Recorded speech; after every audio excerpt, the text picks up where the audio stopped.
बिस्मिल्लाहिर्रहमानिर्रहीम। आज से कुछ अर्सा पहले PMLN ने एक महंगाई मुकाओ मार्च के नाम से एक मार्च किया और आज जब उनकी अपनी गवर्नमेंट आ चुकी हुई है तो जो महंगाई की पूरी मुल्क के अंदर जो सूरत हाल है वो आप सबके सामने आपसे कुछ छुपी नहीं है।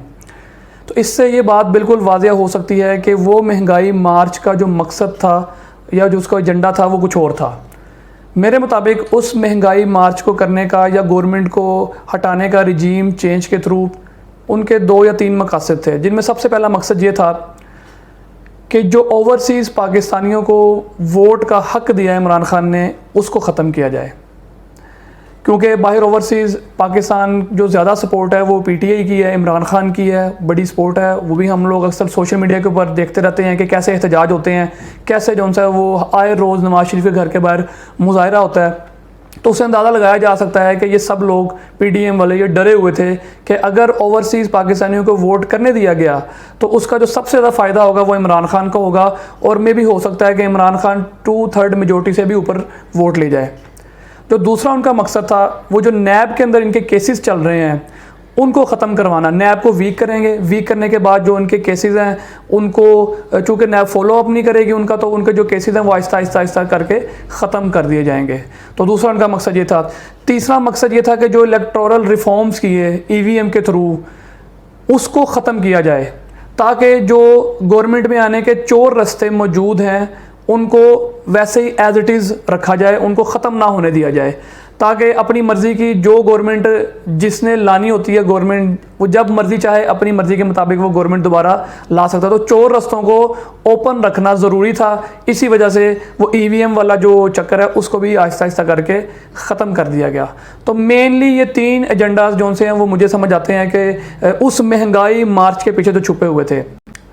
इनको गवर्नमेंट में आने से पहले ये भी पता था कि ये जो करने जा रहे हैं इसका मुल्क को कितना शदीद नुकसान होगा। बावजूद इसके इन्होंने रिजीम चेंज को पूरा किया और गवर्नमेंट को गिराकर ख़ुद गवर्नमेंट में आए। अभी इस वक्त जो हालात है मुल्क बैंक होने के करीब है, महंगाई रूज पर है। आए रोज़ पेट्रोल आप देखें कि 150 से 210 रुपये पे आ चुका है। जब पेट्रोल महंगा होता है तो ऑलरेडी सारी चीज़ें आपको पता है कि महंगी हो जाती हैं। तो इस वक्त मुल्क जौन सा है वो अपनी सबसे नाजुक सूरत हाल से गुजर रहा है। मुल्क की 70 साल तारीख के अंदर इतनी बदतरीन लोड शेडिंग नहीं देखी गई जो इस वक्त इस मुल्क के अंदर चल रही है। इन सब बातों को ज़हन में रखते हुए मैंने जो पिछली गवर्नमेंट जिसने 3.5 साल तकरीबन गुजारे हैं उसके कुछ जो मेजर पॉइंट्स हैं वो मैंने नोट डाउन किए हैं, वो इंशाल्लाह मैं आपसे शेयर करता हूँ। तो फिर आप कंपैरिजन कर सकते हैं इजीली और मे भी हो सकता है कि आपको चॉइस करने में, चूज़ करने में नेक्स्ट सिलेक्शन के अंदर आसानी हो कि वो कौन था।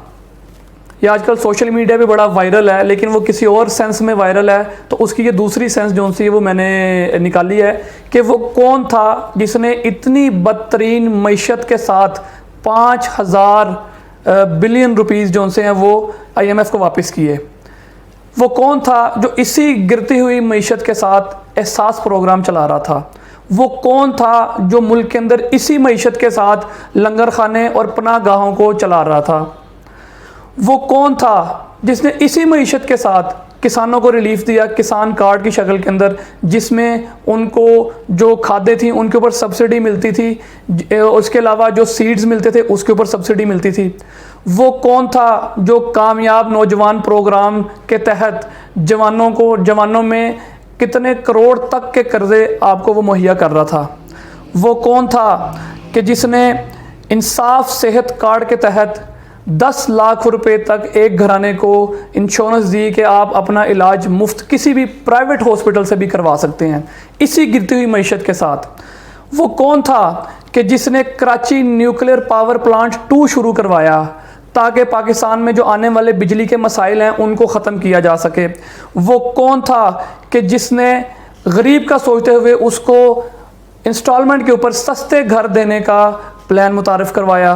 वो कौन था जिसने कराची को 1.1 ट्रिलियन रुपीस का पैकेज दिया।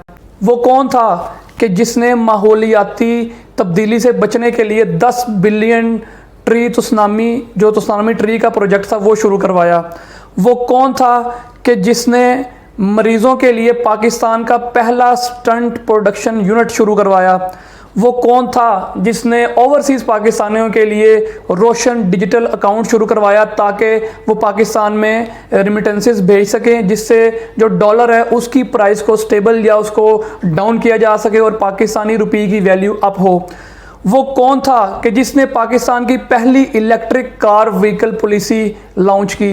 वो कौन था कि जिसने स्मार्टफोन की प्रोडक्शन पाकिस्तान में करनी शुरू करवाई और पाकिस्तान ने यूएई को पहली दफ़ा स्मार्टफोन एक्सपोर्ट किए।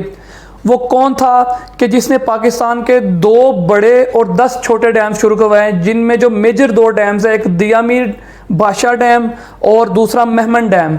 दोनों डैम्स को पीटीआई गवर्नमेंट ने शुरू करवाया, उसके ऊपर बड़ा तेज़ी से काम जारी है। वो कौन था कि जिसने मनी लॉन्ड्रिंग के जो कानून थे उनको कानून साजी करते हुए मज़ीद सख्त किया और उसकी इम्प्लीमेंटेशंस अपने एमएनए और एमपीए लेवल्स तक भी की।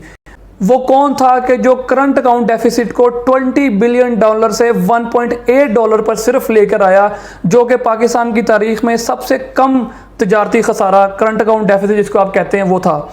वो कौन था कि जिसने कोरोना की बेहतरीन स्ट्रेटजी बनाई और 180 बिलियन रुपीस को गरीबों के अंदर तकसीम किया ताकि उनके जो माशी हालात हैं वो कुछ देर के लिए थोड़े